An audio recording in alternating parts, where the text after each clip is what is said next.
What's up, y'all? Thanks so much for clicking on the video. My name is Leah, and let's recap and review Real Housewives of Potomac.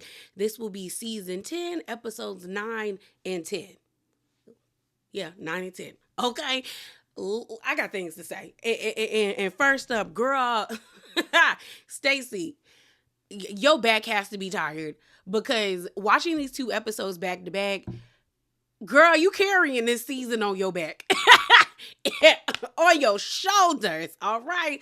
You might need to get an adjustment after this season. And number two, why is Ashley still here? Like, why is she still here? Episode 10, way too much Ashley. Who told y'all we wanted 2 solo scenes of Ashley? Huh? I need her to get demoted or let go. But I can't do it. I will not do it, okay? But let's get into this review.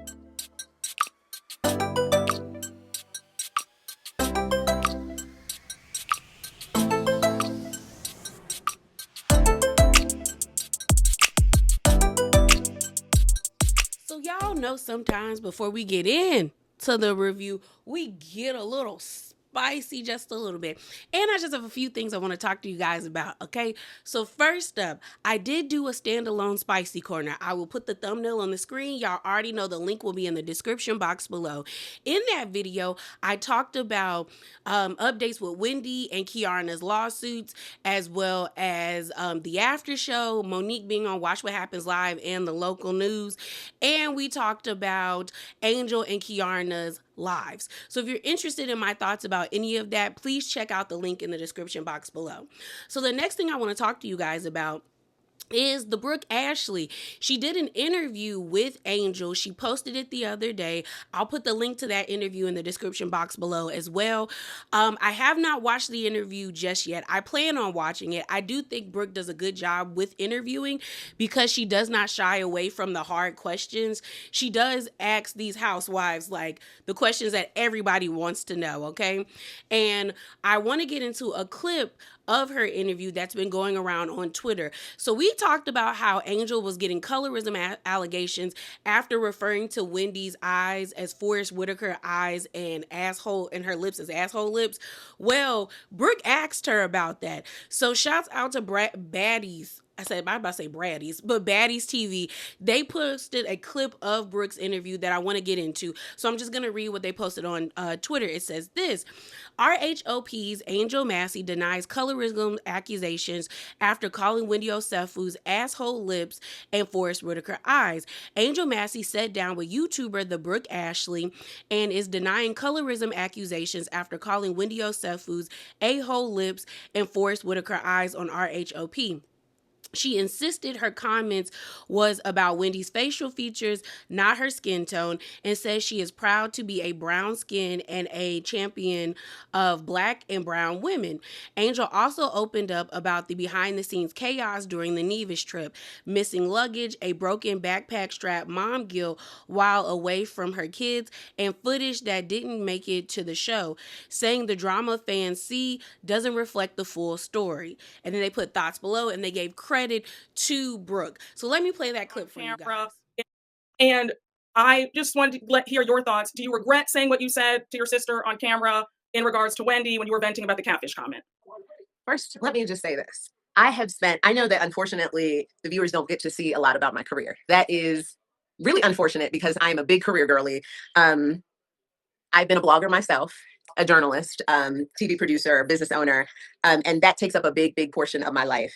And a big portion of the content that I have been responsible for creating has been to champion Black and brown people and give a voice to us when we don't have one or when we don't have a seat at the table. And so even with my current business, Wonderland Outdoors, our whole aim is to get Black people and brown people in the outdoors to heal, a place where we have been historically left out because of redlining, because of racism. I want to say that colorism has been used as a tool by white supremacists for a long time to divide and try to conquer Black people. It has been used as a tool by lighter skinned Black people too, to center themselves in conversations where they don't need to be. Post-Reconstruction, pre-Reconstruction, you had cadres of Black people who intermarried each other because of their skin color and excluded others because they thought, because of supremacy, that being of a lighter shade made them superior and better. I am not that person at all. I, number one, am a brown-skinned Black woman with a beautiful family of different shades, but all Black.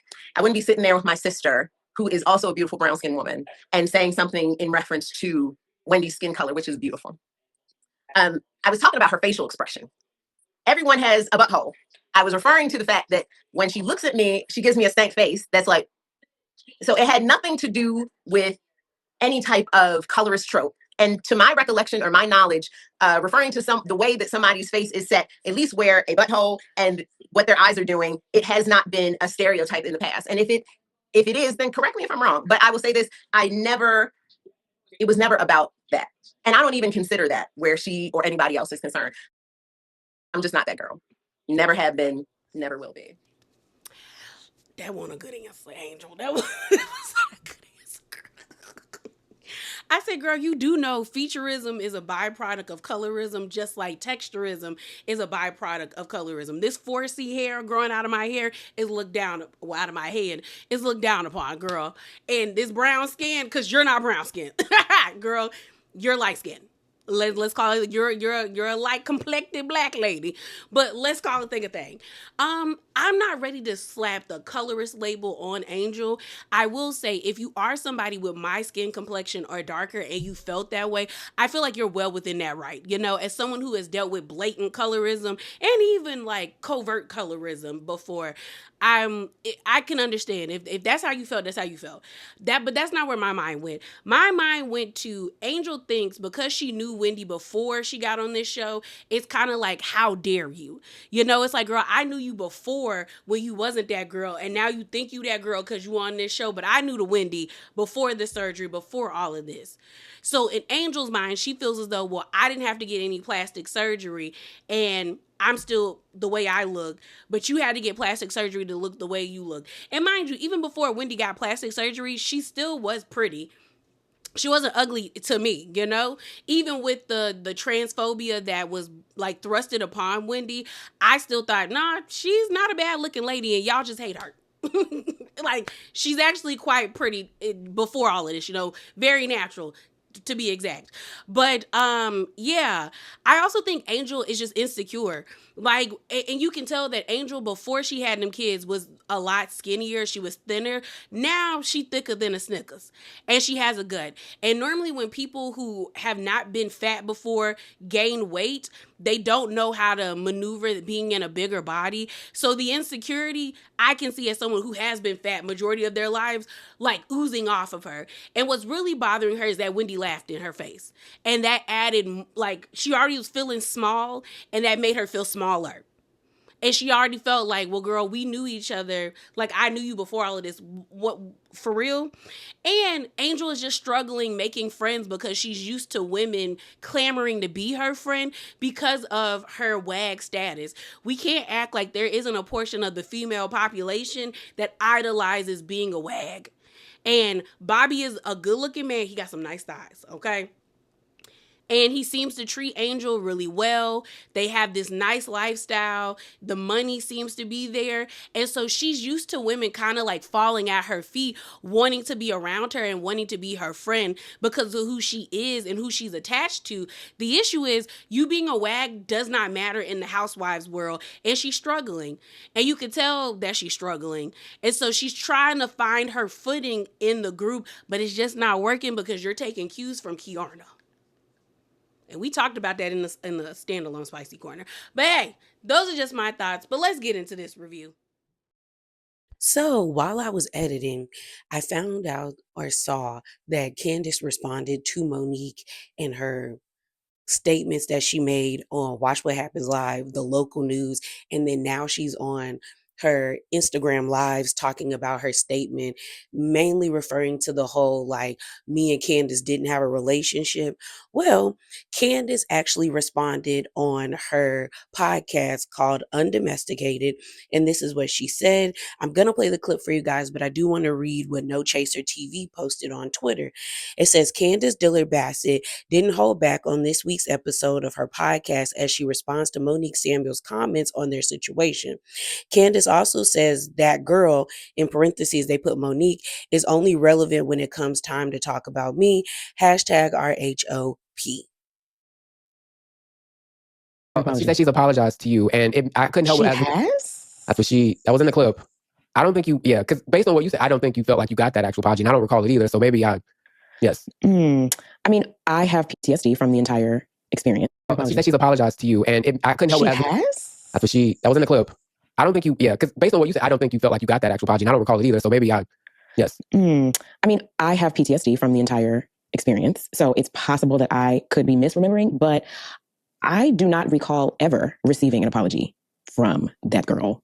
I mean, and I see a lot of clips of her talking about like how she was unhealed. I'm like paraphrasing, but how she was unhealed, and much of her behavior was because she was an unhealed girl. Which, okay, child, after we all got pain, we all got some healing to do and therapy to do. But it's just, it all like reeks to me of like skirting around real accountability. Mostly because, like you said, if you wanted to apologize to me, you would have and could have called me directly. And I'm not now, nor have I ever been with none of this show shit, this camera shit, like this. Oh, I wanted to apologize, but I wanted to save it for this camera or that camera. That to me is a crock of shit. Like when you inflict real live pain on people and real live trauma on people, you need to offer a real live apology that does not need to involve cameras. So it's just all these conversations about me or that involve me or me adjacent. I don't take it. I don't consider it as remorse or apologetic. And I also think it's cute because I don't really see her out in the public much speaking unless she is talking about me. So what does that say about your relevance or lack thereof? So I agree with Candiace to a certain extent when it comes to Monique's relevancy, but I totally agree with her when it comes to the whole apology. Because when it comes to Monique and her relevancy, it does seem as though the only time she does garner a lot of traction is if it's in reference to Candiace. Like no one really cared about her divorce with Chris. And now it seems as though people care because the cookie of it all, and because Stacy is attached to it. It seems as though Monique doesn't gain a lot of traction unless she's attached to somebody who has more charisma and more of a personality or is a polarizing character. I do know Monique has fans, so that's why I say to a certain extent, because there are some people who genuinely like her beyond the whole Candiace situation, but more so than not, most of the people that claim to be her fans and her stans only reference her when it has something to do with Candiace. And that is me seeing it with my own eyes on Twitter, Instagram, and on TikTok. And when it comes to the apology, I agree with Candiace. Like, once you physically hurt somebody, girl, if you're going to ever issue a statement that you're sorry, I need you to do it to the person, not around me, not to a publication, like directly to me. That lets me know whether or not you're sorry or not. And I know on the reunion she apologized, but she only apologized because Andy asked her to. That's not good enough for me. I need you to do it willingly. Now, I'm not saying the lady has to apologize if she's not sorry for it, but own that you're not sorry for it. Monique still cares about public perception of her, because she still wants people to think that she's this like loving, light, and healed person when she's not. Because to me, people that I have met that are truly healed stand in the statements that they make. They don't need to justify it by casting blame on other people. Because of the statements that she made on Watch What Happens Live in the local news, Monique started to do this live where she was talking about how she likes being a friend of and doubling down on her and Candiace not having a relationship. The only reason, in my opinion, she felt the need to do that is because when she made that statement on Sunday about there was no relationship between her and Candiace, a bunch of people pulled up the clips from season 4 reunion of Real Housewives of Potomac where her and Candiace were crying on that reunion stage, talking about how they missed that relationship and how they missed the friendship. And she was talking about how Candiace was her little sister. So people are like, what do you mean there was no relationship? Then she got on the local news trying to explain what she meant again, but it made the situation even worse because people are like, you're saying Candiace was doing stuff on and offline, but yet we have visual proof of you being willing to ice her out of the group season 5. On top of that, you were fake as hell by trying to be all buddy-buddy with her after the women ambushed her, including you at that table table talking about, oh, we'll talk about it later. And Candiace was like, don't touch me. So what did she really do to you? Because that's one thing Monique can never say. It's always, oh, she was doing stuff on and offline, but she can never put a name on it. But people have proof that you were doing stuff to her offline and on the show. Again, she is caged to how people perceive her, so she hasn't changed. She's still talking out of both sides of her neck, and it is what it is. If you're not sorry, you're not sorry. Stand in that. Sit with the fact that people will look at you a different way. If you don't want to reconcile, stand in that. Sit with the fact that people are going to look at you funny. That's just what it is. But let's get into this review. All right, y'all. So let's get into this episode. So episode 9 picks up where it left off, where you have the continuation of Stacey and Keiarna getting into it at Gizelle's reasonably shady event. Keiarna's face is cracked after Stacey tells her girl, you don't have a husband, after she yells at Stacey, I should have never trusted you around my husband. Everyone is trying their best not to laugh in her face, but you can easily tell that everyone was like, ooh, girl, she got you right there. So Keiarna's rebuttal to Stacey is, and you don't have one either, bitch. And so she's like, where is Timo? Where is Timo? And everyone is looking at Keiarna like, girl, even the people on your side are like, you doing a bit much. You doing a lot. You doing a lot, sister. You're doing a lot. So then they start talking about the Chris of it all, about Stacey and Chris and all that stuff. And so Stacey is like, I don't talk to Chris. Jazzy just got there, so she's trying to understand why everyone seems to be coming at Stacey. And they're like, yes, you do. And she's like, no, I don't. You then hear Gizelle say she's not to be trusted around husband and children. Gizelle does, and this is the thing. That's why it used to grind my gears when people used to say that Candiace made the show dark, when I'm like, no, Gizelle did. Gizelle did. Because, girl, Gizelle's the one that brought that rumor, or was going to bring that rumor about Monique's children not being hers to the show. Or not being Chris's to the show. And Gizelle is also the one that said that Chris knowingly took her into a room knowing her glam squad wasn't there, but she changed the story several times because I reviewed that season, okay? And it's just the simple fact that, like, why would you throw that statement out there? She's not to be trusted around husbands and children. Emphasis on the children part. Because you're trying to insinuate that, like, she does things that are inappropriate or very nefarious around children. And I don't like that. Gizelle needs to clear that up, or Andy needs to check Gizelle at the reunion, because you don't say that about nobody. And I would say this if she said this about anybody on this show. Even the people I don't particularly care for. I would say that if Gizelle said this about Ashley, and y'all know I can't stand that light bulb headed demon of a lady. But, like, you don't throw an accusation out there like that unless, one, you have proof. Like, you don't do that. And Gizelle always does stuff like that. Ugh. Golly. And I was like, I was trying to give that lady a chance. So Gizelle is like, so then Stacey is like, y'all keep accusing me of things and they all turn out to be a lie. Like, I don't talk to that man. So then Wendy is like, who has Chris's number? Because I think Stacey is like, hey, maybe we should call Chris. And so Sharice is there and I'm like, Sharice, you got his number, call him. So then she ends up calling Chris. And you can tell that Sharice was trying to set it up to, like, prime Chris to be on Cookie's side, because Chris picks up the phone and she's like, hey, we're filming. And we just had a situation where, Cookie, one of your good friends, it made her look bad. So we want to ask you, do you know anything about this conversation about Stacey, or have you communicated with Stacey? Like, yes or no? And Chris basically says, I don't know what the hell y'all talking about. Leave me out of it. Like, I don't know what y'all are talking about. And so Stacey is like, there we go. But because Chris did not agree with them, everyone in the confessional is automatically saying, if he's lying, I don't believe Stacey. And I'm like, y'all want her to be so wrong. And there's the thing. Stacey do got a lion spirit on her. She do. But the man that y'all are accusing of being upset about information that was told to him is telling you, whether he's lying or not, but he's telling you out of his mouth, I don't know what y'all are talking about. Don't put me in this. Y'all don't want to believe it because you want her to be wrong. So that inadvertently makes you wrong, because even with evidence to prove that she's right, you're not listening to it. So that means nothing she could tell you guys y'all would take, unless she is going to admit that, yes, she talked to him, when Stacey is like, I don't speak to that man. I don't know him like that.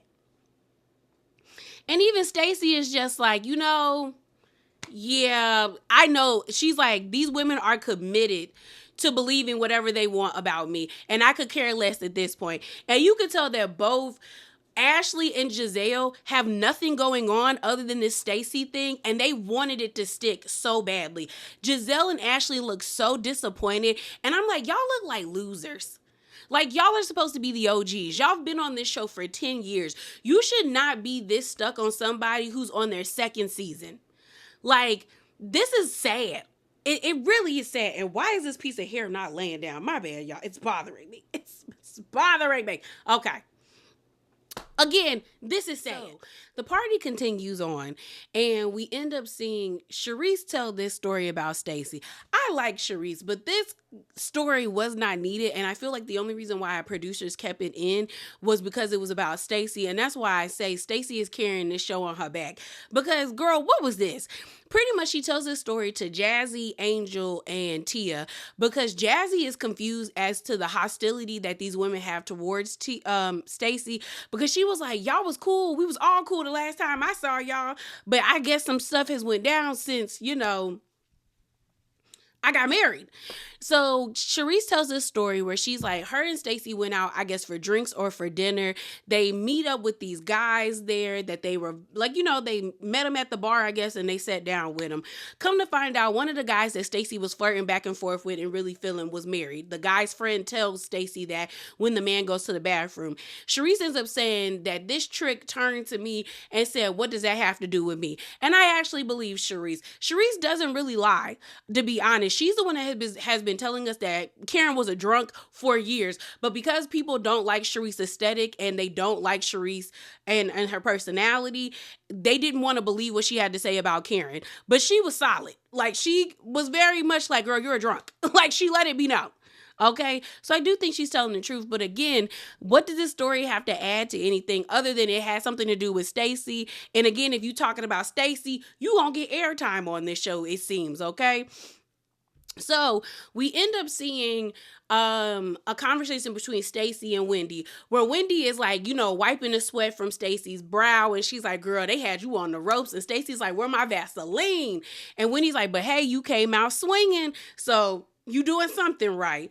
So we also see Greg say hi to the women as well. And he was a little jealous that no one came to say hi to him. And they were like, no, we did say hi to you, but we said hi and then commenced to going back to arguing. And he laughed about it. So it looked like Greg ain't got no problem with nobody, all right?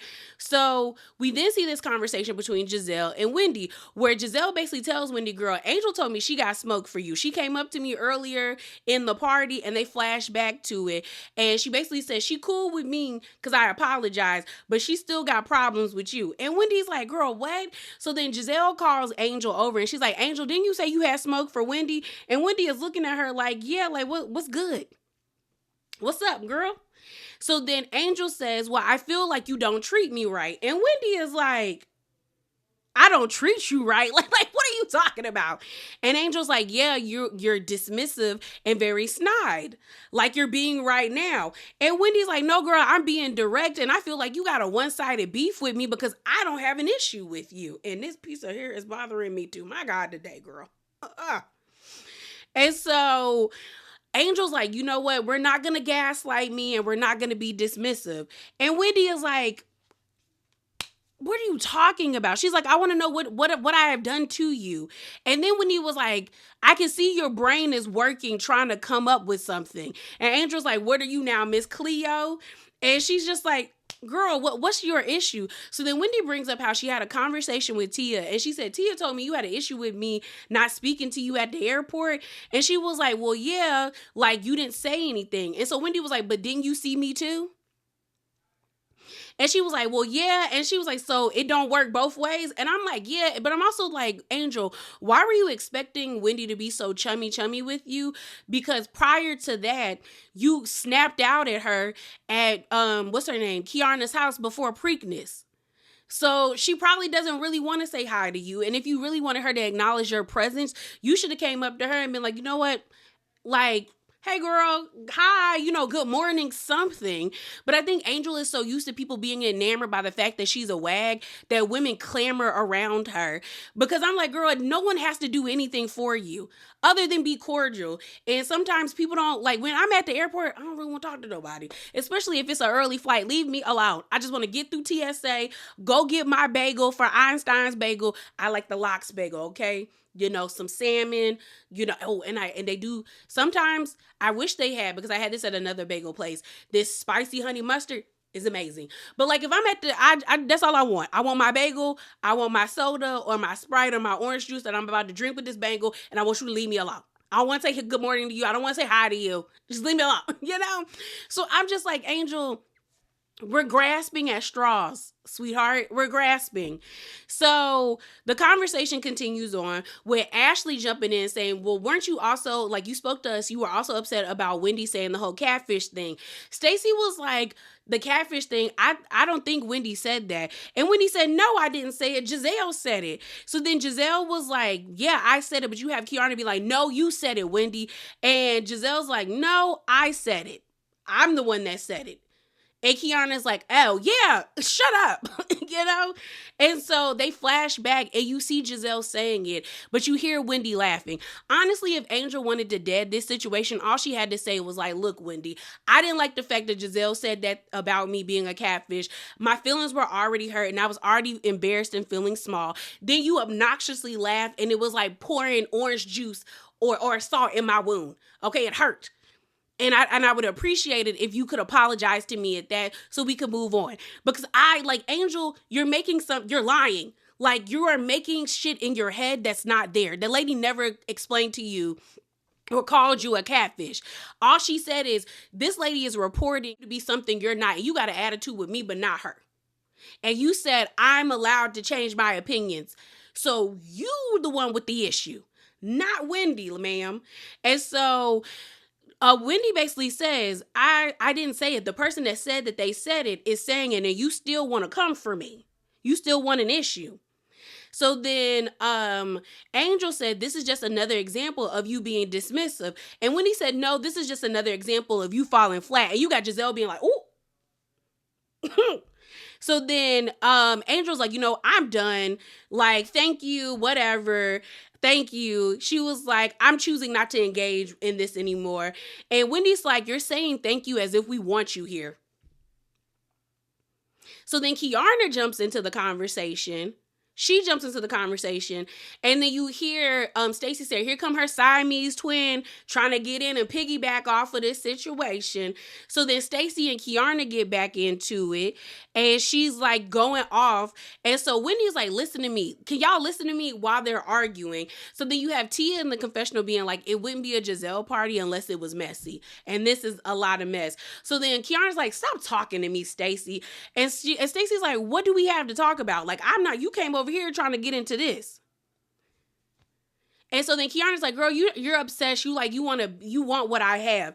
And so like Stacey's like, tell me what I want. Give me examples. She's like, everything, my life, my business, my condo, my everything, my man, my things. And so Stacey looks at her like, girl, I have a husband and you don't. I have a ring and you don't. And so then that's when Keiarna says, and it's cloudy than a mother effer. And Stacey says, I guess it would be cloudy compared to someone who doesn't have one. I have this compared to nothing. And she was like, girl, go run after Greg. And I screamed. So then Keiarna is still trying to yell at Stacey, and Stacey's just being very dismissive. Keiarna was falling flat because she brings up TJ. We're off of TJ. We on the Temu. Because she was like, didn't you pay Temu? And so she has her her hand in Stacey's face. And so Wendy gets in the middle and she's like dancing. Like, she's like, this not what we doing. Keiarna, you got to stop yelling like that, girl. Like, you look so bad. Like I said, Ursula and Shang Yu had a baby. That's what she looked like. Eyebrows up to here. It's not a good look, Keiarna. It's not a good look. So then they're still arguing, and then Keiarna calls her a tired ass hoe from Detroit. And then Stacey's like, look at your face. You look like a troll. And she not wrong, Keiarna. She not wrong. So then Stacey goes over to Giselle. She congratulates her, and she's like, I'm leaving. So then everyone's like, oh my God, Stacey's leaving. And Keiarna's like, bye, bye. I was like, Keiarna, stop. You look like a loser.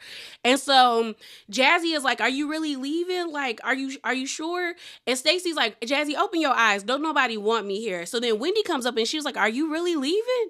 And she's like, yeah, girl. So then Giselle got on my nerves with this one because Stacey was already about to leave. And Giselle's like pushing the door to the elevator. And she was like, if you're gonna go, go. And Stacey's like, I already pressed the elevator button, girl. And then she's holding on to the button. So then you end up hearing Jazzy say, Giselle, you got issues with Stacey too? And Giselle's like, well, I don't like the things that I've heard about Stacey and I need to marinate on it. Meaning you don't have an issue with her. You're trying to find an issue and you look lame, Giselle. This is not the caliber of an OG and someone who's been on this show for 10 years. Like, you don't have no reason to beef with Stacey. You don't. You're nitpicking. And you look like a loser, bro. You look like you don't have nothing going on other than to bother this lady. And I'm telling y'all, we know Stacey got a lion spirit on her. But at this point, the lady is at the elevator. You're pressing it. You're doing too much. Like, Giselle never knows when to stop. Like, girl, are you serious? And then to make it even, to show how much of a focal point that Stacey is in this show and y'all are making her that, the scene ends. We see Angel talking to Bobby and she's like, I told you I was going to talk to her and she was very mean, very nasty, and very dismissive. And he's like, water off a duck's back, ma. And I was like, girl, you got this nice looking man.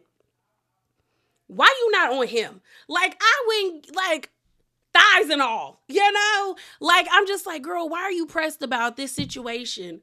Angel, you just insecure. That's all it is. Then we see them taking shots. And then Wendy's like, Eddie, you ready to go? Because even Wendy knew the scene was over after Stacey left. So the next scene we have is of Stacey, Timu, and Arabella.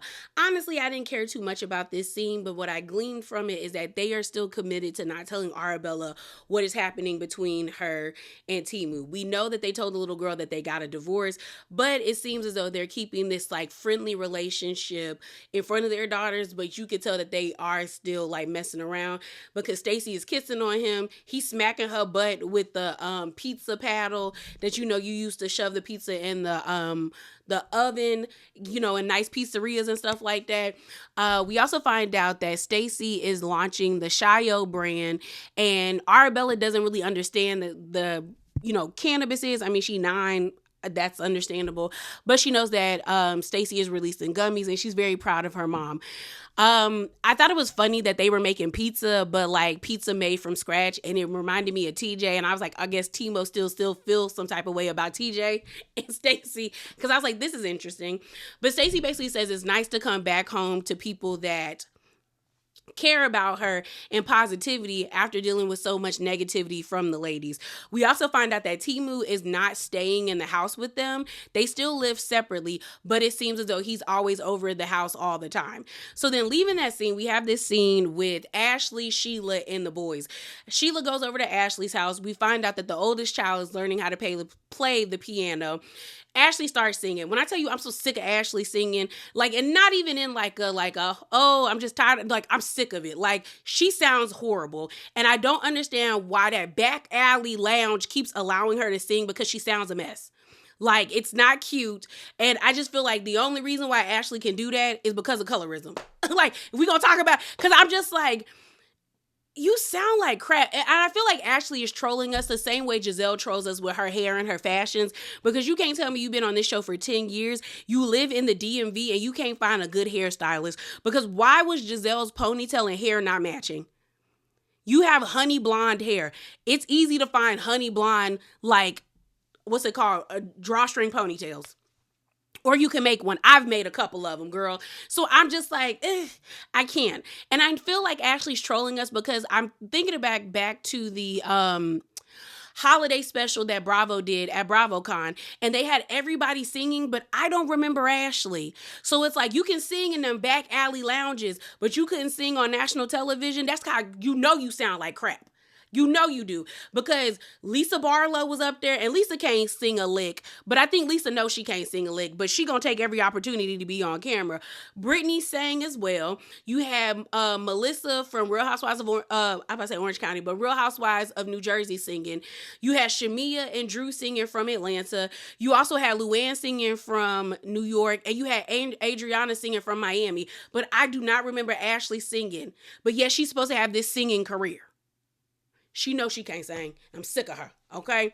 So we see them go sit on the porch, and they're just talking.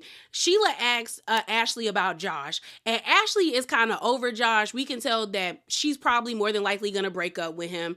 Pretty much she says that the things that Josh wants, like, I've already had them, and if I get into another marriage, it's not for necessity, more so because I want it. Josh, I think, just turned 30 years old, so he's never been married. He doesn't have kids, and Ashley feels as though he would be a burden to her rather than somebody adding to her life. She also says that Uncle Lump told her that it's time to let Josh go, and that we see a flashback where Uncle Lump was like, I'm not saying that Josh isn't a bad guy, but there are other nice guys out there for you to be talking to. So then they start talking about Sheila and the man that she's been with for the past 23 years. When Ashley said that Sheila has been with this alcoholic man for 23 years, I was like, what are we talking about? Because Ashley has been talking about this, and they flash back to 2016 with Michael. You got me agreeing with a pasty wet demon of a man like Michael, who was saying, girl, your mom has to kick that man out and let him go.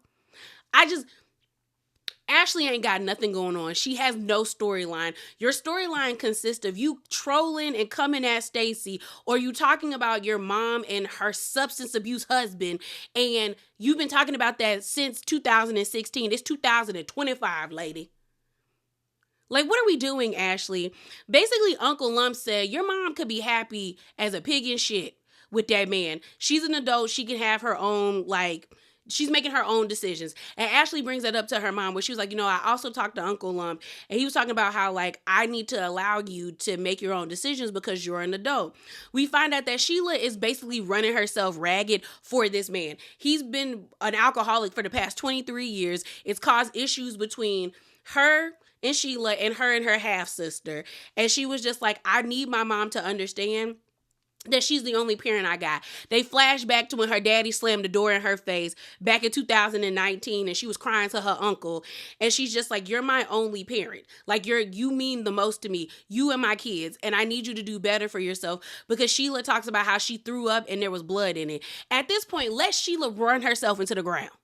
She been with that man for 23 years. And honestly, if you want your mom to change, you have to create boundaries with her. Meaning you have to cut off communication. And maybe when she realizes that no longer has access to you or her grandkids, maybe she will take a stance. But that lady has been with that man for 23 years, Ashley. She not going nowhere. You will have to let your mama run herself into the ground. Or just give this up. So then we have two scenes going on at once. You have Wendy and Stacey going over to Jazzy's condo with Darius. We see Darius. We see Wendy get there first, and then we see Stacey pull up. Mind you, Jazzy is just like, I'm going to give Stacey the benefit of the doubt. I want her to know that I have her back, but it seems like there's a lot going on with her in the group. I actually like Jazzy's confessional. There were some talks about people being like, why is she dressed that way? But honestly, she gave us a moment. And if Bronwyn can wear the types of costumes in her confessionals, Chanel Ayan wearing them two lions on her shoulders, then I'm okay with Jazzy looking like a bride if it looked good. And she looked good to me. Okay? So Stacey is just like, can we talk about what happened the other day? And they said, yeah, girl, let's talk about it. So we then go over to Angel's house. And honestly, I'm calling this the Losers Club meetup, because for Giselle to admit that they all bond over the fact that they like talking trash about Stacey is such loser behavior. Even if you really do that, why would you admit that on TV? It's giving press like a panini, Giselle. And it's embarrassing for you to be an OG. It really is. Girl. So pretty much, we end up seeing the rest of the ladies at Angel's house. They sit down. Like I said, Giselle's in the confessional saying one thing Stacey is going to do is bring the group together. We're going to like trauma bond and come together to talk trash about Stacey and Kiki. That's not cute. Not for your big age. It's not. So Giselle is laughing because she thinks she sound cute saying that. They then start talking about how the event was actually nice, except for Stacey pretty much being there. And they're all laughing because she called Stacey a Fanta bottle. I was just like, okay, I didn't get the joke. So then Giselle says Stacey is the kind of woman you can't trust. Then Tia ends up saying she just makes up these tangled webs and, you know, everyone gets caught in them. Then you hear Angel say Stacey has some things to answer to. She doesn't speak to you, Angel. What does she have to answer to? It's given you just want to be included. That's what it's, because she tried to reach out to you and you paid her dust. So what is she answering to, Angel? Nothing. So it goes back to Jazzy's house. And basically Stacey is like, it seems like everybody wants an issue with me. She's like, I wasn't even given the opportunity to like really explain myself, but everyone wants to jump down my throat. She also brings up like when Keiarna sees me, she pipes up. She gets all up in her chest. So then it flashes back to Giselle. Giselle is imitating Keiarna saying, girl, I wasn't paying attention. And next thing I hear is da-da-da-da-da-da-da-da-da-da. And so then Keiarna says, you know, Stacey musters up all her Detroit and all her hood when it comes to me. And she's like, she only does that for me. That's a lie. We saw Stacey get in Ashley's face. We saw Stacey get at Cookie. Stacey reciprocates that energy because when Ashley had her finger pointed in Stacey's face, Stacey told Ashley, get your finger out of my face. And she actually stepped towards her when she said it. She called that lady the devil and an imp.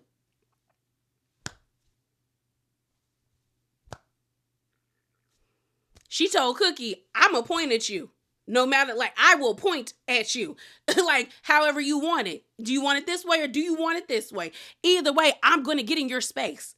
So I don't think she's mustering all of this up for you, Keiarna. You're not that special, okay? So then Stacey starts talking about how Kay seems to want moments with her. She ends up asking Jazzy and Wendy, like, does it seem like she wants moments? And then they flash back to all the moments they've had. And I was like, yeah, it do seem like she wants a moment with you. So then Wendy says, honestly, girl, you're her favorite toy in her toy box. So then it goes back over to Angel's house. Giselle starts talking about how, like, none of the women really know Monique other than her and Ashley. And she says, you know, for Monique to be so open was very refreshing because she's normally not like that. And for somebody to go and tell that conversation we had at the table is actually disgusting. But my thing about it is you don't know if it's Stacey. Chris told you he didn't know what y'all were talking about, but because you want it to be Stacey, you're just going to pin it on her, which it makes what y'all have going on lose credibility because you have information from the source telling you whether he's lying or not. He told you that and you don't want to listen to it. So you're just searching for an issue. So then Tia ends up asking Ashley, like, does Monique know about any of this? And Ashley says, no, I feel like it'd be nice if we have a sit down. Basically saying Keiarna and Ashley sit down with her as well as Stacey. So then the conversation continues on and they're like, yeah, because it got a little heated at the event. Giselle starts to imitate a beast. Stomping in an ogre, stomping into a castle where she's like, oh, here come Cookie. Oh. And everyone's laughing. They show Cookie coming into the event. I hope Cookie saw that and felt small, stupid, and was embarrassed because you did all of this for these women who aesthetically would never have you in their circle like that, girl. Never. That's why they felt so comfortable making fun of you. Yet you've been hanging out with them because you are not aesthetically pleasing. You and your inflatable size titties. You doing all of this for them. Hell, even probably for Karen. And Karen don't even have you around like that. We see pockets of you throughout the season, but you're supposed to be her homie. I hope you are embarrassed because there was no need for you to come to that party with all that aggression. Whether or not Stacey was sleeping with Chris or not, he not sleeping with you. And even if he is sleeping with you, you not the aesthetic that he want to put out there after being with Monique. Girl, get some self-esteem. You too old cookie for this. Way too old to be being some man's lackey and doing all of this over a man that's not even claiming you or yours. Embarrassing. So then we got Ashley looking like a taxi cab driver in her confessional, talking about, she hasn't had a chance to talk to Monique, but this is Monique's battle to fight. No, it's not. Monique already let y'all know she did not care about Stacey and Chris being together. Y'all just want it to be an issue. And if Monique is smart, which she would peep this entire season and realize Ashley don't like you. Ashley is trying to set you up. Because why is she saying this is your battle? You just got here and you trying to run this crap about love and lights. And this lady is trying to set you up. But that's your friend. Okay. So Wendy basically tells Stacey, would you be willing to have a conversation with Monique? Because if you talk to Monique and Monique doesn't have an issue with any of this, then I don't understand why the other girls will have an issue with you. And so Stacey's she's willing to talk to Monique, but she does not want to be in the same space as Keiarna. She was she doesn't feel comfortable around her. And at this point, Keiarna has placed herself in that. I talked about this in the Spicy Corner where Keiarna was on her live with Angel talking about how she felt like Stacey is throwing microaggressions out there. No, Keiarna, you have shown not once, not 2 times, but 3 times that you are very aggressive towards Stacey. The energy is not matching because she's not giving you the same energy back. So if she feels uncomfortable around you, that is her right. Now, if I thought it was some microaggressive stuff, I would be yeah, girl. But no, girl, you have shown a lot of aggression towards this lady, and it's not warranted. So the next scene we have is with Keiarna at Greg's house. She ends up inviting over her mom and her brother. Her brother is fine as hell. Them arms, y'all. It is that I love a man with really nice toned arms. Ooh, that man. The best thing about Keiarna is we get to see Brian. Okay? Fine. All right? Her family is just beautiful. Her mom's beautiful. I wonder what her dad looks like because legit, their genes made beautiful children. Because Keiarna is very pretty to me and Brian is fine. And I'm just and your mama's pretty. Girl, a good combination. So we see them go over to Greg's house. We find out that Keiarna has decorated the house because it gives very much that she's already living there, that they don't really be at that condo, but that's just me because Greg don't give that he would buy a white couch. So, she is inviting them over. They sit down at the kitchen counter and she basically tells her mom and her brother that she is planning on moving back in with Greg. Her mom and her brother don't look very enthused. The way that Brian stared at his mom when she said it, I'm not going to say nothing, lets me know they have talked about you and how they don't like the way Greg doing you, girl. And they're not impressed with the material. I'm just letting you know. Because he looked at his mama and the mom looked at you, and then when she drank her wine, I said, ooh, girl. Now, we do find out that pretty much Keiarna and Brian are Irish twins, meaning that they're only 12 to 15 months apart, and it's only been the 3 of them, her mom and her brother and her, since her mom got a divorce. And so they're very, they're a really close-knit family. So they don't like the way that Greg has treated Keiarna, and they don't understand why Keiarna is trying to move back in with Greg when she moved out for a purpose. The mom keeps saying that, you moved out for a purpose. She ends up explaining to them that, things have been going really great with Greg. And he also says that he wants to buy my condo. Brian said he did. He's oh, okay. And the mom was so what about, I think, when are y'all getting a ring? When is that happening? Well, and Keiarna says, well, the priority is the condo. And when the mama said, so you getting a condo before the ring, I said, oh, girl, she don't like this. And when she did her hand like this, so you getting a condo before the ring. We said we moved out for a purpose. I said, ooh, girl, mama is not impressed. And she was you moved out for a purpose. Why are you moving back in without what you wanted? And she was I thought that was important for you for the ring, for the marriage. What's going on?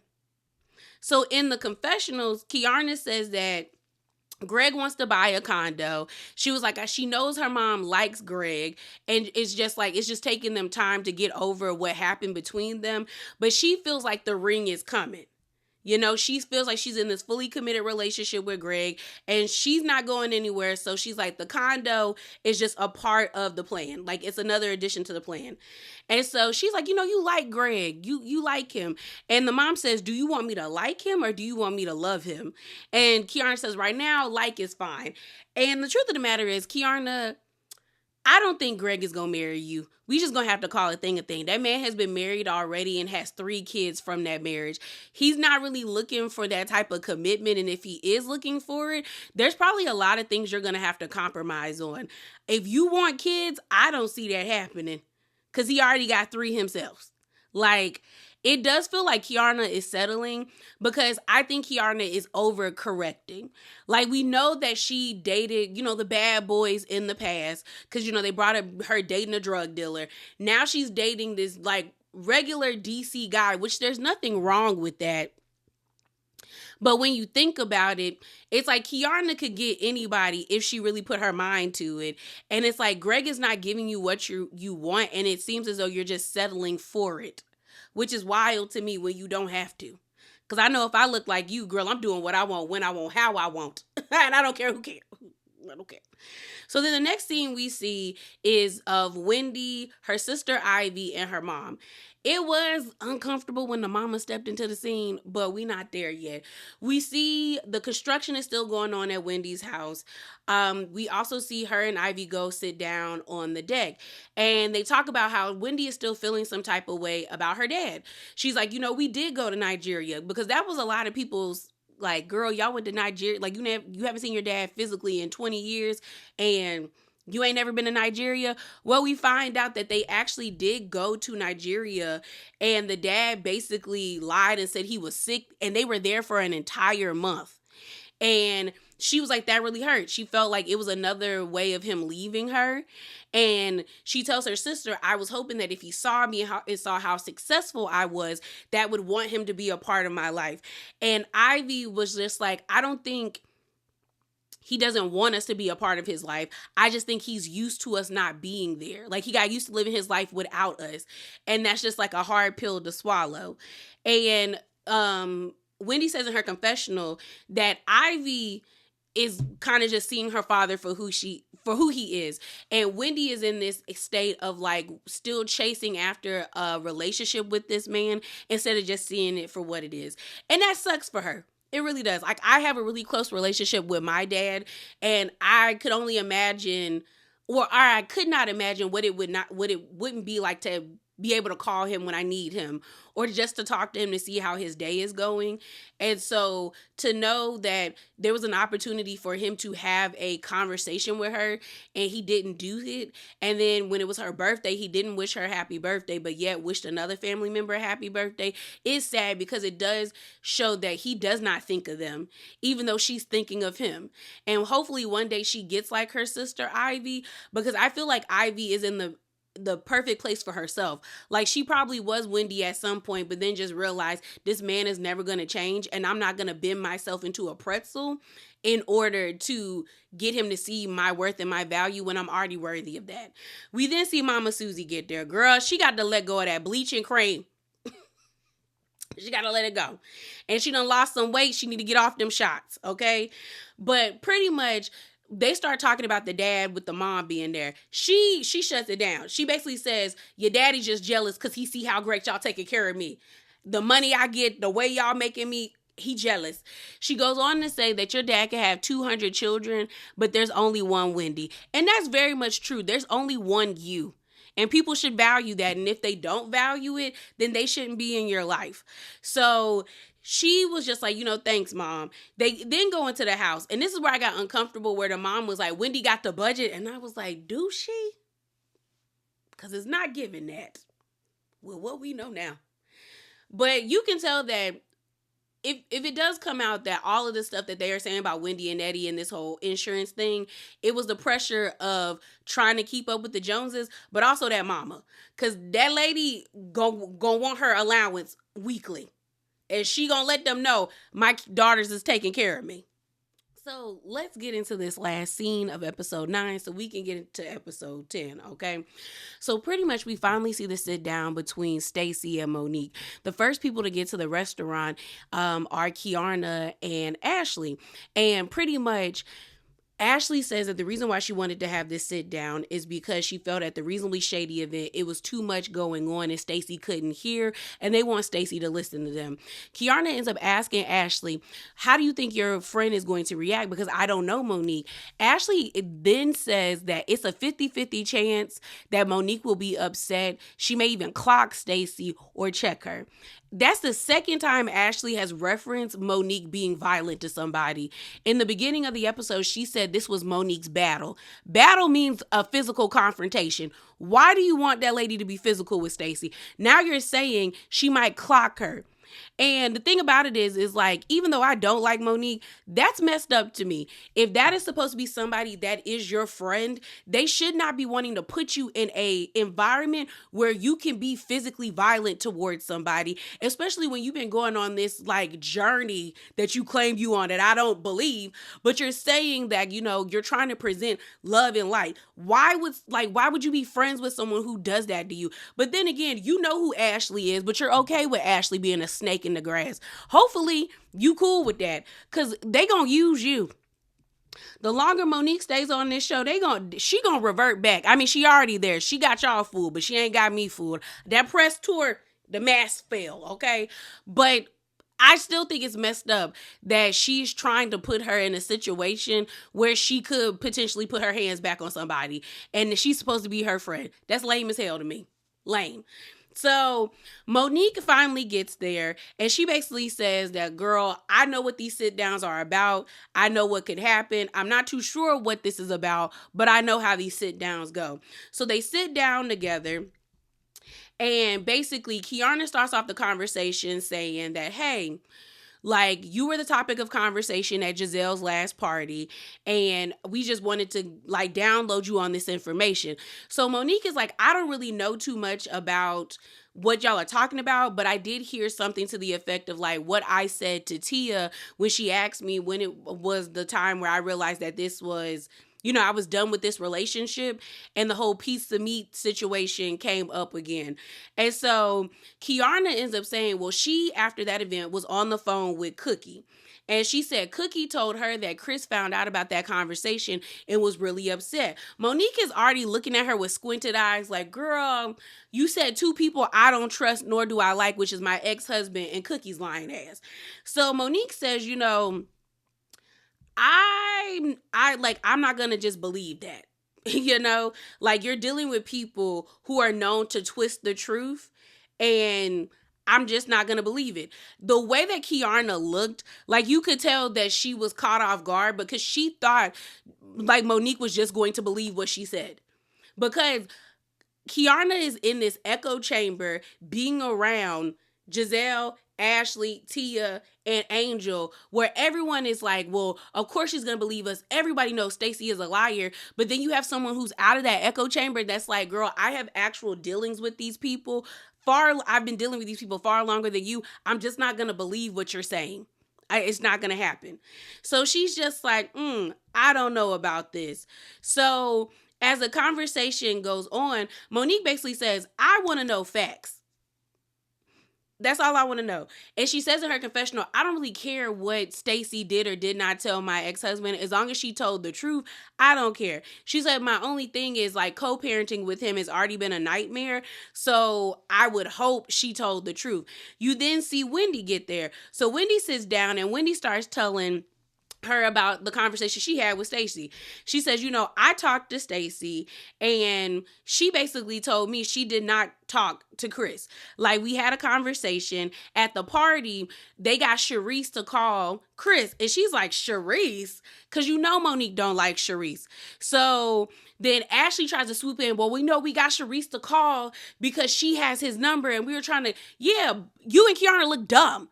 Like, and this is how I know y'all really thought Monique was just gonna go for it, because y'all really didn't think that, like, maybe she might not be okay with this, because we're mentioning 3 people that she does not trust, nor does she like.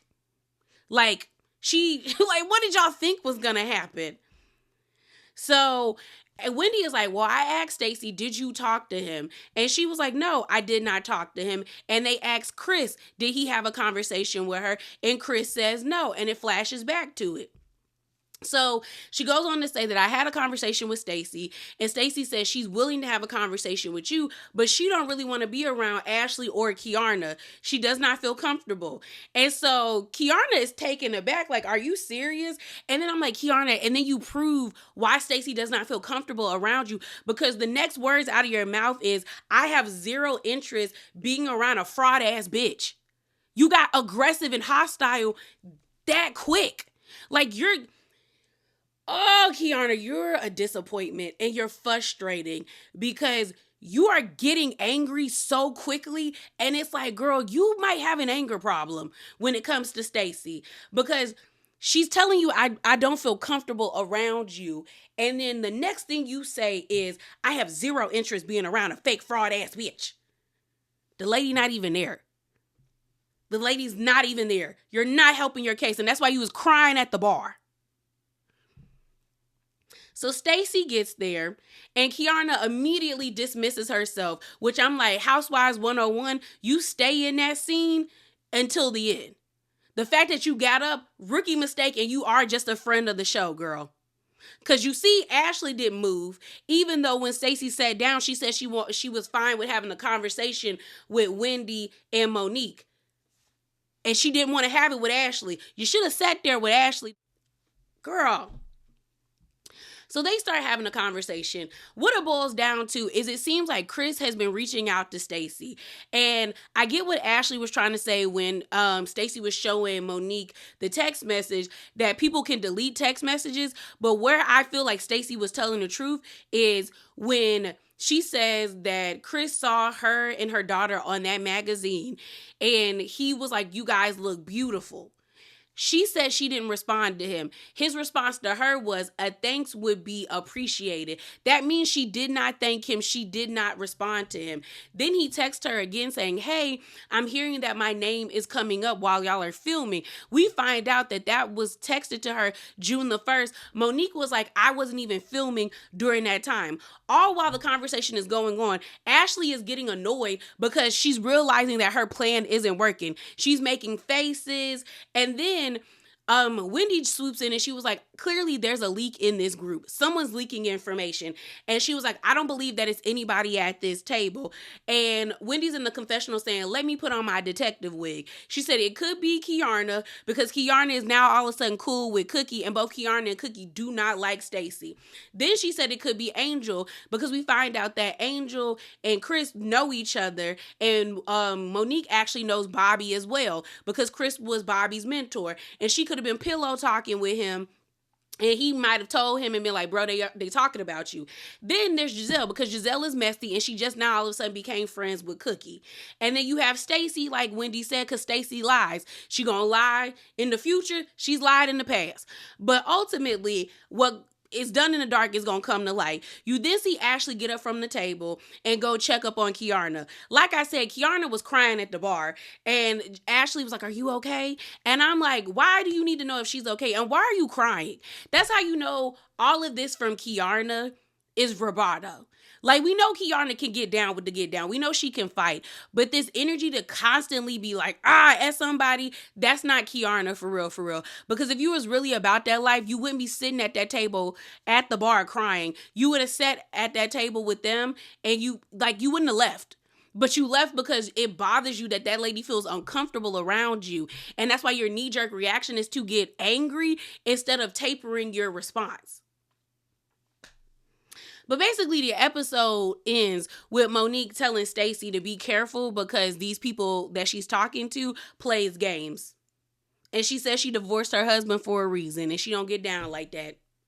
And that's it. All right, y'all. So episode 10, way too much Ashley. When I like too much Ashley, why did they give Ashley 2 solo scenes? Who asked for that? I know it wasn't me. Like, what? And all it did was prove to me that Ashley is not needed for this show, on top of she don't have nothing going on. We're rehashing stuff that goes all the way back to 2016, girl, and you breaking up with somebody. That's all you got? Like, in the grand scheme of things, if we were to line these women up and put them in order to like how much they're contributing to this season and their personal stories, Ashley and Giselle would be ranked at the bottom. Giselle would be above Ashley only because we got an update about what's going on with her dad's will. We end up finding out that she don't get along with her father's wife, and it seems like it's some real fraudulent stuff going on over there. And that's some new information. Ashley would be at the bottom because why are we still talking about Sheila and this man?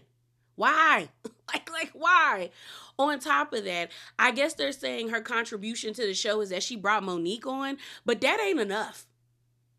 It's not doing nothing for me, you know?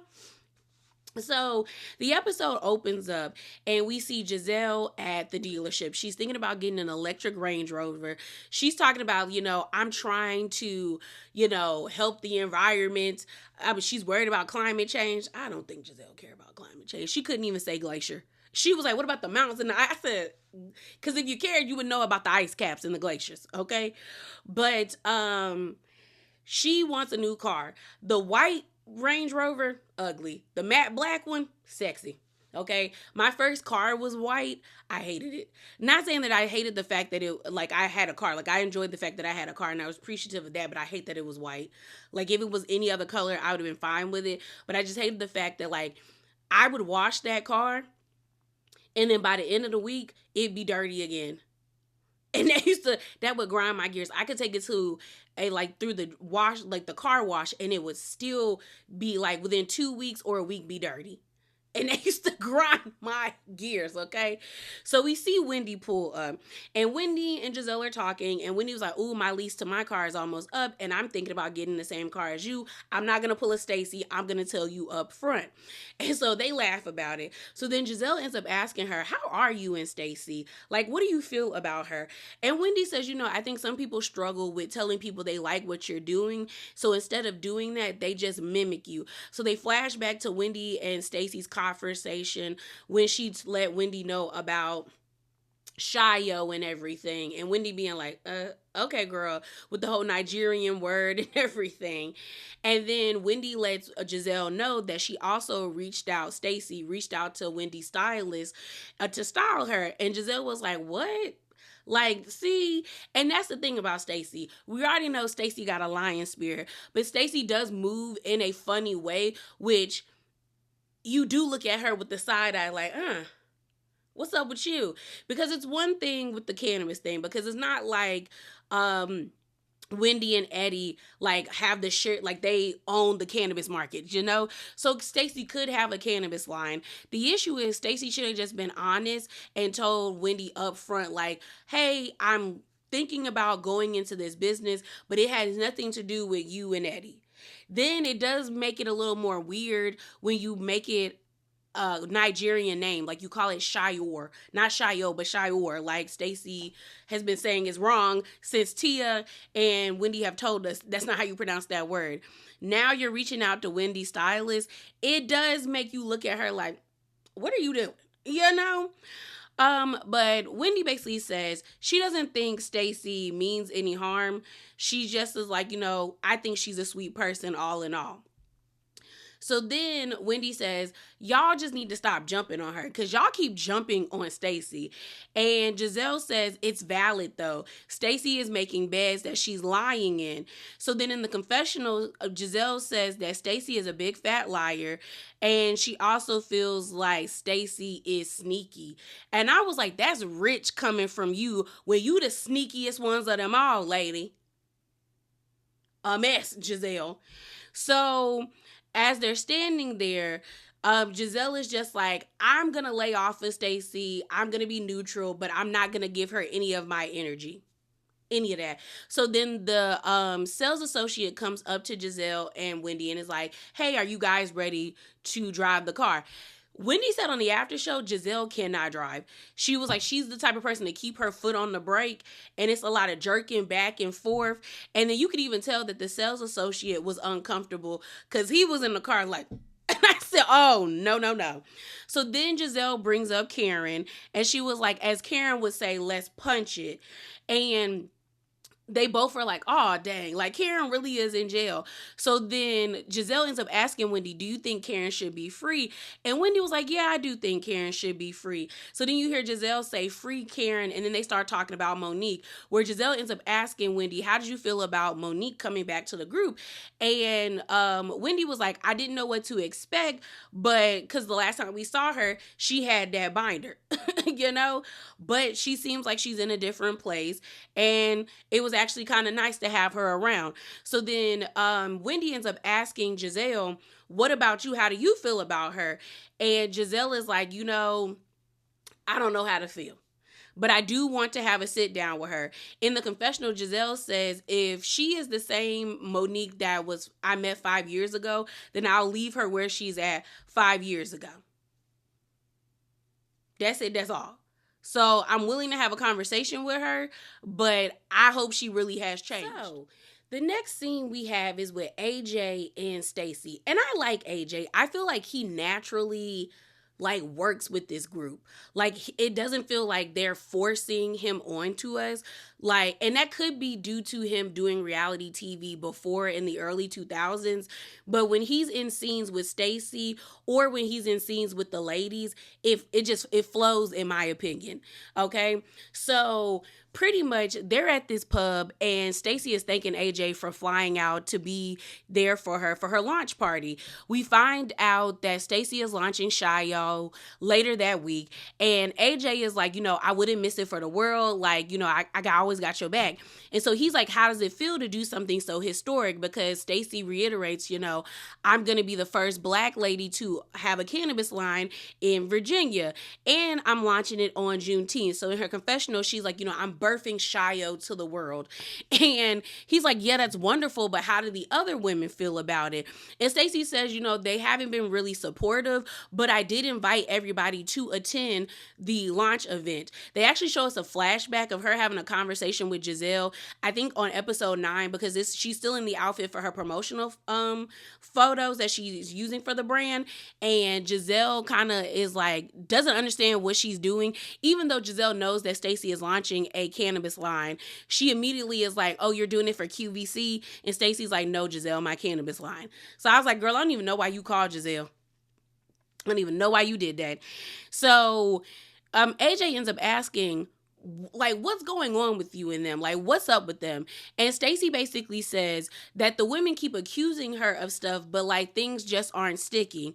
And she says the new accusation is that Ashley and Kay are accusing her of dating Monique's ex-husband and running back to him to trash talk Monique.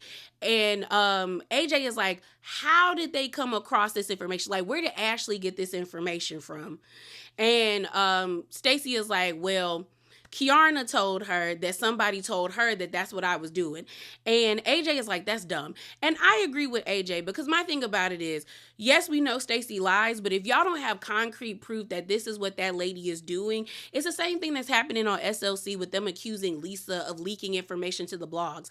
No one has given us any concrete proof of her doing that. So y'all just are like accusing someone of something and you don't have proof of it. Mind you, it's coming from a lady who blatantly says that she don't like Stacey. And now we find out that she got burner accounts and she is known for being a troll and a scammer in DC. Your source is incredible. So the conversation continues on, and she basically fills him in about how her and Tia got into it, and basically was like, girl, she cussed me out, called me an effing liar and everything.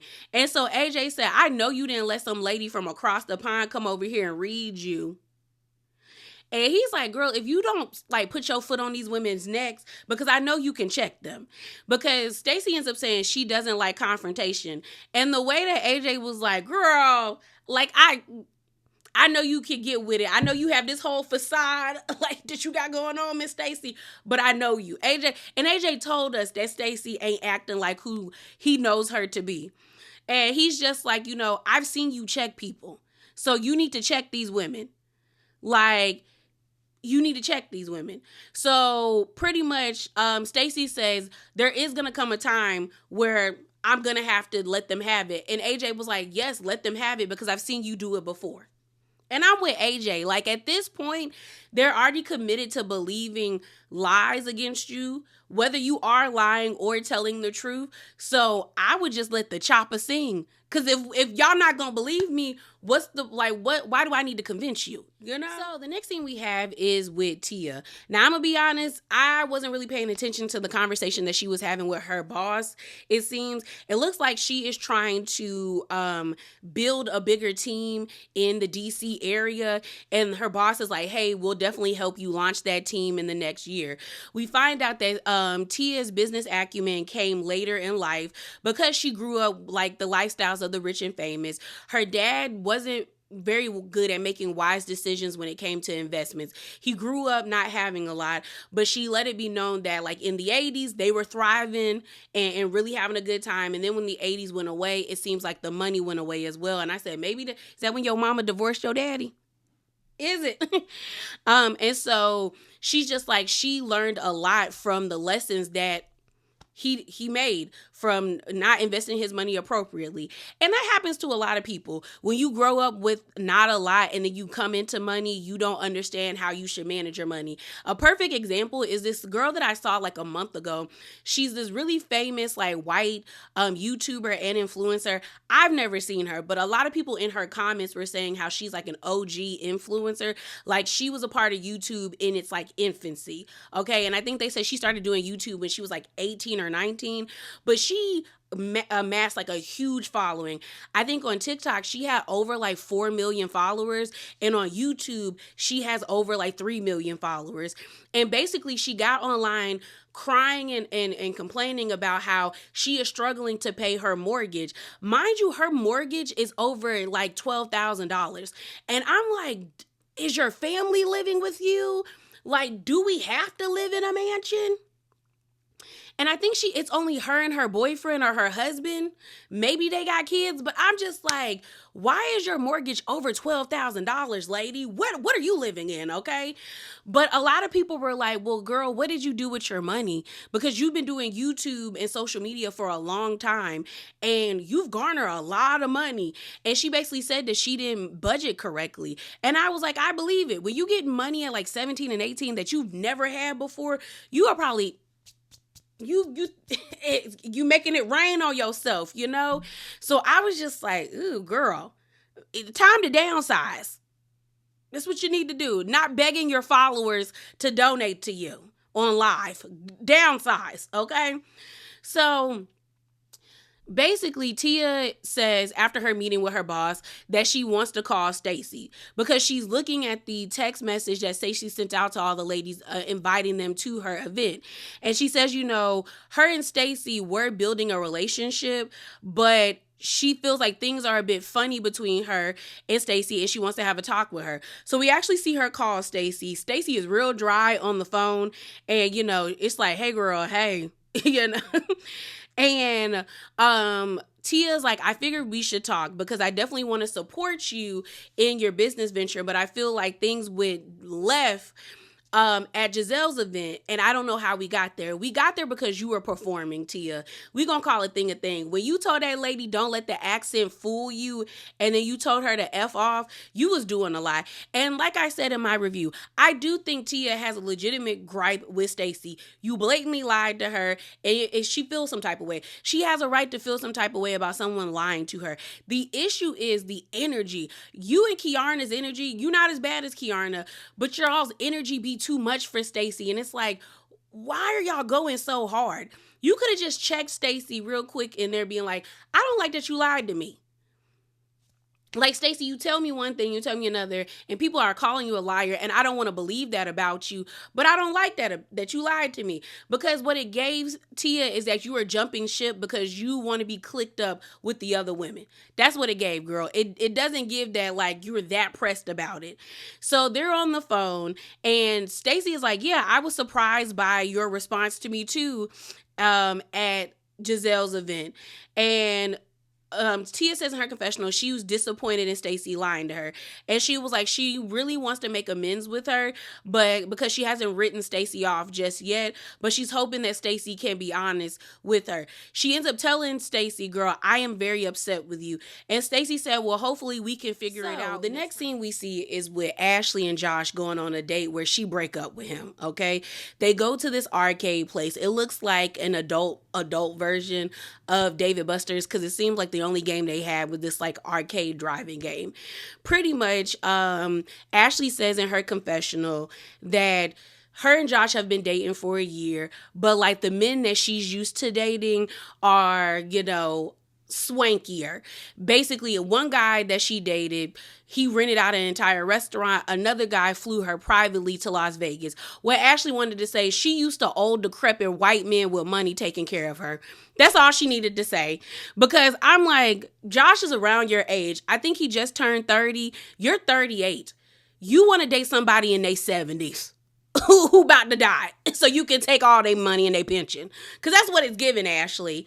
And so she's just saying, like, even Michael did swanky things for her. I said, the same Michael that had you in that cement prison in the sky with 2 kids, and you was begging to move away from there to a house with a backyard, that Michael did things swanky? Okay.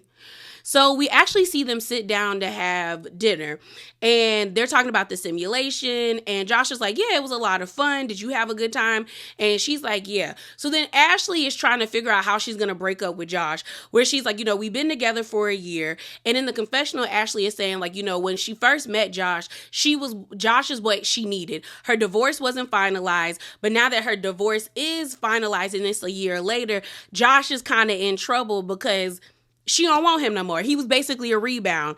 So she says, I just feel like we're just, I'm having this internal struggle with our relationship. Josh is looking at her like, okay. And she keeps harping on the fact that he's young, that she feels like the things that he wants in the next 2 years, she might not be able to give him that. Like, she's like, the way that I see things going is, you're my boyfriend, then fiance, then marriage, and then kids.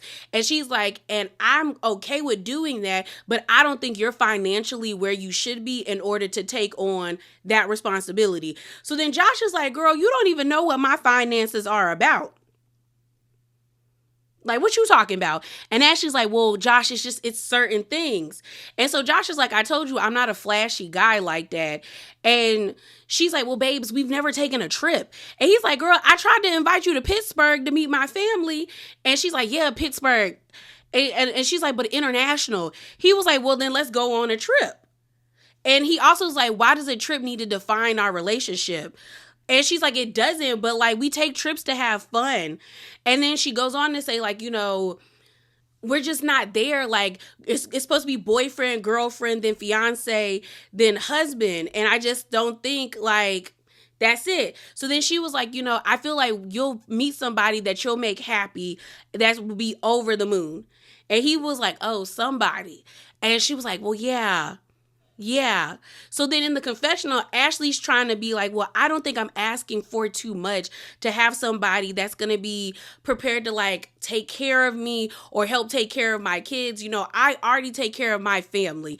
And it's funny how you tried to tell Candiace your kids were never going to be her, but yet your kids are going to be her because you're looking for a benefactor. You're looking for someone to take care of you. Okay. I just thought this was nasty of Ashley. Like, I'm not saying she's wrong for wanting to go out with somebody with some money, because I've always been taught you date somebody that makes equal to what you make or above what you make. You never go below. My granddaddy has told me and my sister and my little cousins that forever. Okay. And I believe him. All right. But I do feel like if she was going to break up with him, she could have just broke up with him before this. That's how Ashley is desperate for a scene, because why would you play in that boy's face like that? Like, why? Like, and then he was at least nice enough saying, can I walk you out? I'd have told Ashley to go F herself. Like, you just broke up with me. Like, I'd have sat there, got me another drink or two, and been like, well, you have a nice night. Bye. Like, you just broke up with with me. Bye. Like, I just feel like it shows she don't got nothing going on. Because why would you break up with him on camera like this? And you basically called the boy poor and broke. That was mean. And it doesn't seem like Josh is like a mean person. And like, far be it for me to defend a man, you know? But it's just kind of like, he seems like a nice guy. You could have just broken up with him on the phone. You didn't have to do this, but I feel like Ashley don't have nothing going on, so that's why she did what she did with this. Same thing with her sister. Why are you having your little sister, who's like 22, crying? Well, she's not 22. If she's going to college, she's 19 or 18, because she just graduated high school, crying on national television, talking about how her daddy is an alcoholic and she had to break contact with that man. We know her daddy's an alcoholic, Ashley. You know that. Like, I was like, why are you... Oh, she ain't got nothing going on. This better be her last season. Because I felt so bad for the little girl. Because honestly, and I mean this with all respect and no offense to Ashley's little sister, but I don't care about her dad being an alcoholic. I hope one day that man gets clean and she is able to have the relationship with him that she wants. But this shows that Ashley has nothing going on, because you're bringing up stuff that happened in 2016. And the added layer is now we're seeing your sister, who actually has more of a connection to this story because that's her father. These are her parents, your mom, her dad, and she's watching her mom run herself into the ground while her lazy alcoholic father drinks all day and is probably mean as hell to her. Like, why are you traumatizing that child? Because you ain't got nothing going on. So the next scene is a sit down between Monique and Giselle. It was phony as hell. Monique said on Watch What Happens Live that their conversation was a lot longer. Giselle actually owned her part in their situation. The same thing Wendy said about it. They basically cut down the conversation. Monique says in her confessional that Giselle was just a hater that wanted to pick on people. She also says, if you show me your ass, I'm gonna kick it. I said, Giselle has been showing you and giving you her you know what to kiss since season 2, and yet you didn't kick her ass. Why is that? Because you have always wanted to be friends with that lady. And you found that relationship with Candiace to be... That's the word I'm looking for. You felt like that relationship was disposable. So they sit down at the restaurant. It's awkward. Monique is like, there's a lot for us to talk about. As they're sitting there, Giselle's like, do I need to go all the way? Like, where do we start? Do we go all the way to Drag Me, Monique? And so they show Candiace and Monique during season 4 when they got into it. And Monique was like, I'll drag you pregnant and all. And Candiace said, drag me, girl. So they then start talking about the situation, the fight that happened, or the assault, like as I like to call it. She says, she had to really sit back and understand why she reacted in that way. And that's what really started her healing journey. She says she's done a lot of self-reflection, even to the point where she went back and spoke to her parents to understand why she was so mad. And she felt like, she didn't have any peace during that time, but now she feels like she has peace and she has healed. So when Ashley invited her to come back to the group, she wanted to test to see if that, like, she truly is healed, So then Giselle was like, well, what do you think the issue is between us? And Monique was like, you have a tendency to get into people's relationships. I was like, and I was like, she's telling the truth. You do like to put your nose in everybody's business, Giselle, without telling us your business, okay? And they flash back to when Giselle, during season 5, said that word on the street was that Monique was getting really too close for comfort to her trainer, and Big Boy had an issue with it. So Monique says, I felt as though, and what I was doing all the time was protecting the image of that relationship. And that's why I was so defensive. That's why I came at you so hard at the reunion. And they go back to the whole thing about her pastor boyfriend, Pastor Jamal, slinging his D all throughout the congregation, which you could tell Giselle was mad when they referenced him. So she says, Monique says she felt so bad when she saw her daughter. She was just like, I never really thought about how my actions would impact your kids. And here's the thing.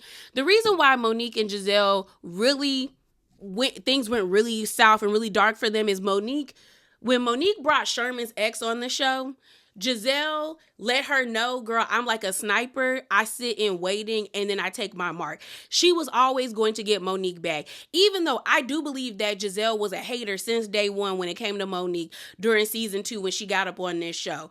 But when Monique clicked up with Charisse and Giselle found out that they were going to bring Sherman's ex on the show, Giselle actually reached out to Charisse and told her, girl, don't do that, because she really liked that man. Charisse and Giselle had a conversation because Charisse was trying to get Giselle back for outing that she had the firefighter boyfriend. And so pretty much they were going back and forth, and then Giselle and Charisse made amends.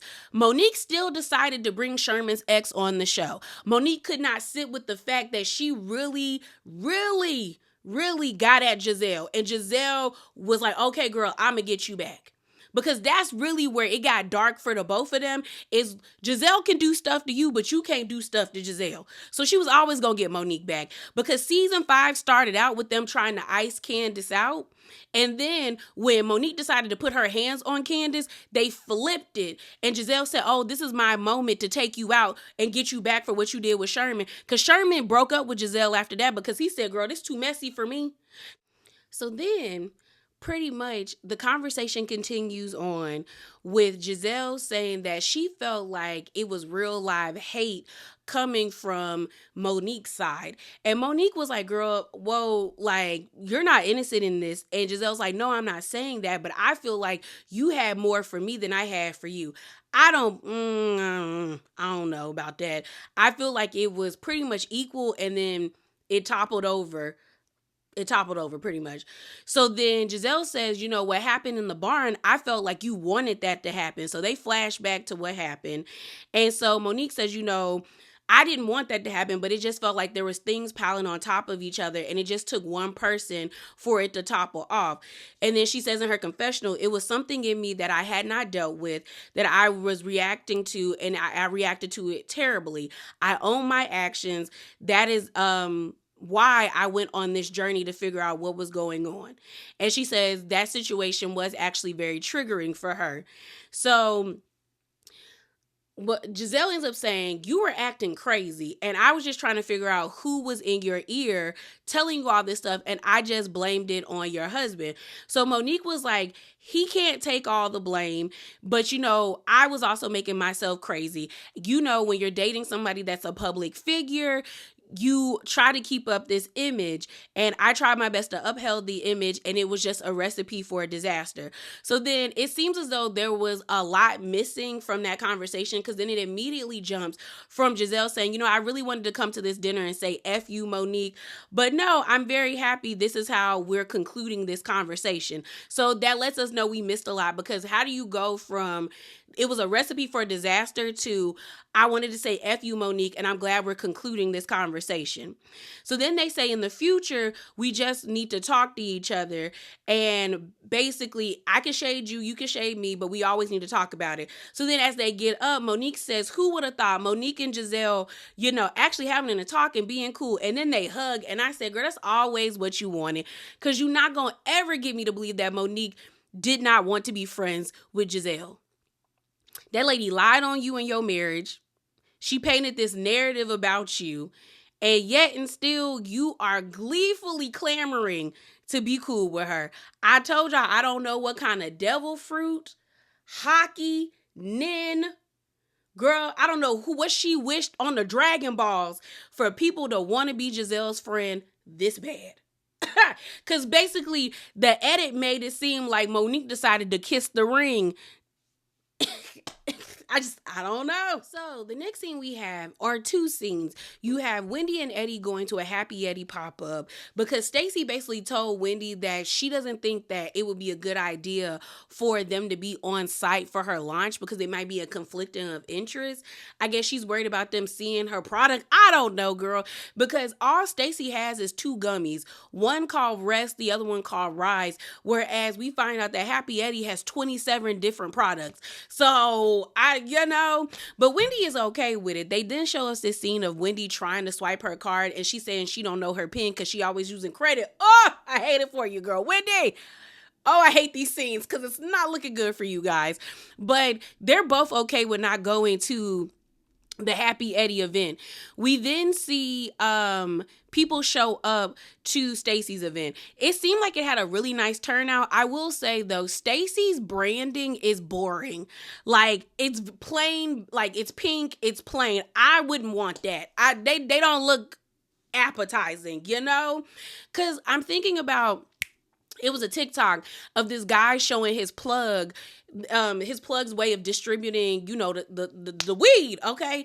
And it was in like I think it looked like a 2K, like a what's it called? Is it is it 2K? Yeah, it was a 2K package. You know, like if you're someone that plays video games, it kind of looked like a DVD package.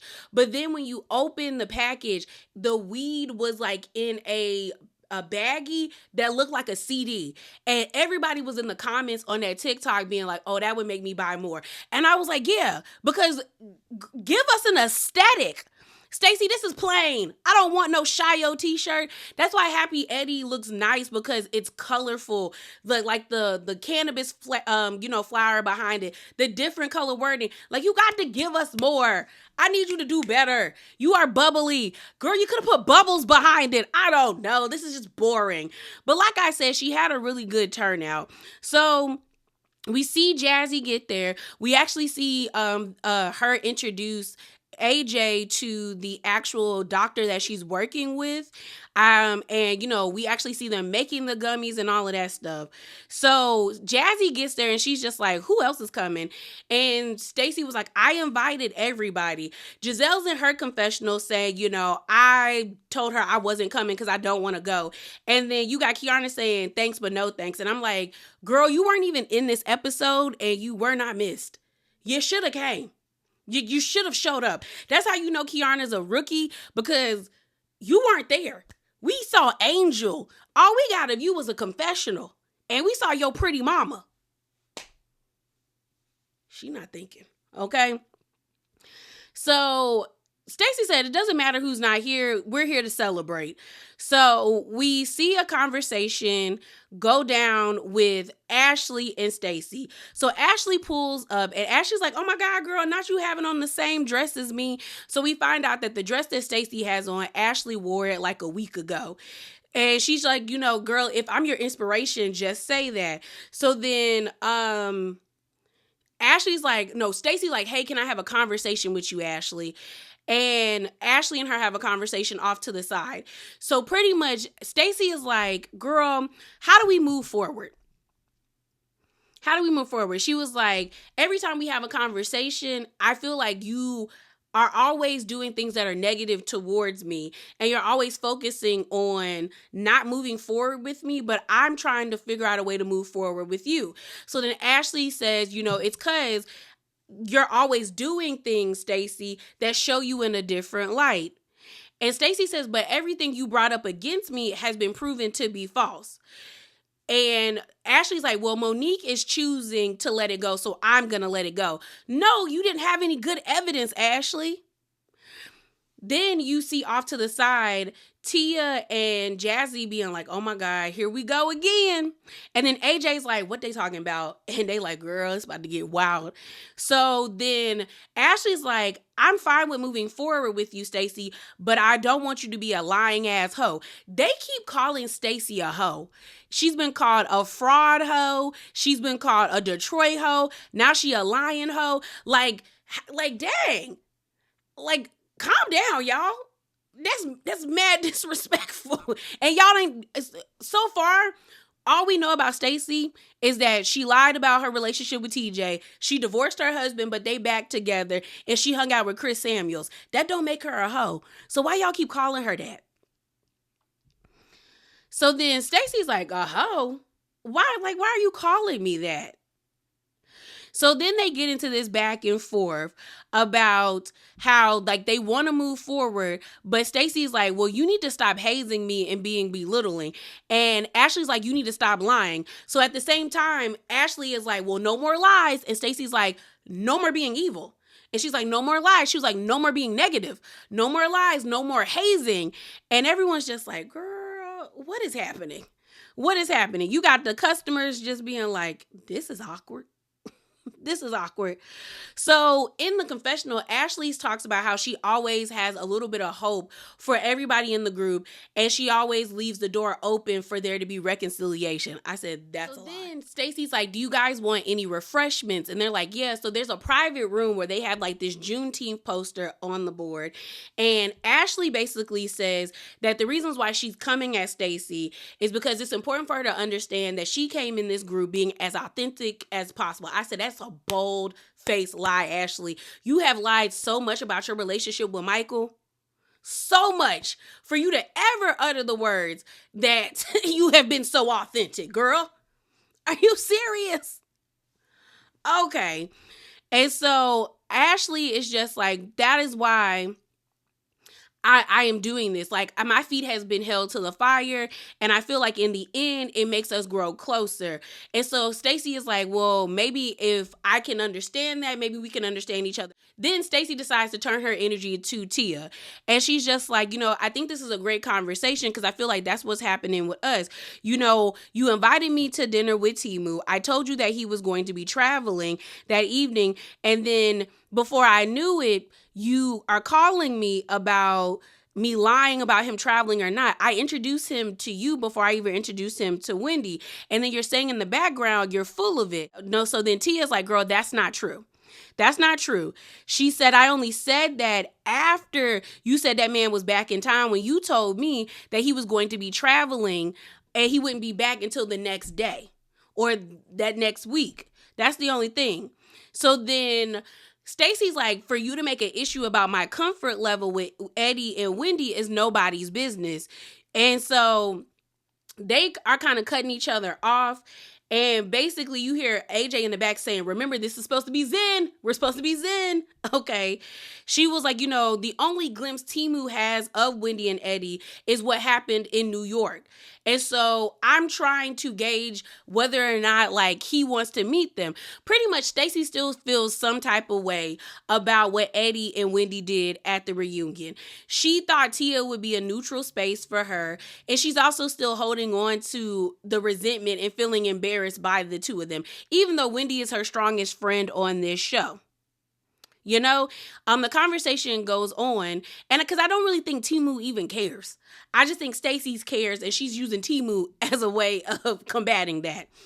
So she was like, for you to overstep and try to interfere in that relationship, how dare you? So then Tia's like, girl, no, I heard things about you, Stacey. And it flashes back to when Giselle introduced us to Tia in the show. And she was like, Stacey's character is interesting. She lies a lot. She gets caught up in her lies all the time. And she's like, wow, when you were calling me, you were and asking me to come hang out with you. You were telling me, I need you to have my back with these ladies. And so Stacey's like, girl, you're lying. You're lying. I never said that. And so Tia's like, why are you trying to hijack this conversation, Stacey? You don't want people to know what you were saying? So she was like, if you shut up for a second, I'll be able to get everything out. And so AJ is like, hold up. And so Stacey's like, see, this is the real her, not this prim and proper. And then Tia's like, I am prim and proper. And so Stacey is just like, no, you're not. You're acting very unladylike right now. And she's like, girl, you're a try-hard. Like, that's what you're trying to do, just like your fashions are a try-hard. And then Tia's rebuttal to Stacey is, and you're a person that's been in this group for a year, and you still can't get your footing in this group. Ashley is eating this up, okay? And so they're arguing back and forth. And so Stacey was like, if you want to act unladylike, you could get out. You could get out. And she was like, so get your things, toodle-doo. And AJ is like, oh, you gonna kick her out? Like, you gonna kick her out? And so as Tia's walking out, she was like, I won't be buying any of this today. I bought money, but this stuff is trash. Stacey is trash. Like, ever. And so then Stacey's like, does anybody want refreshments? I said, girl, what the heck?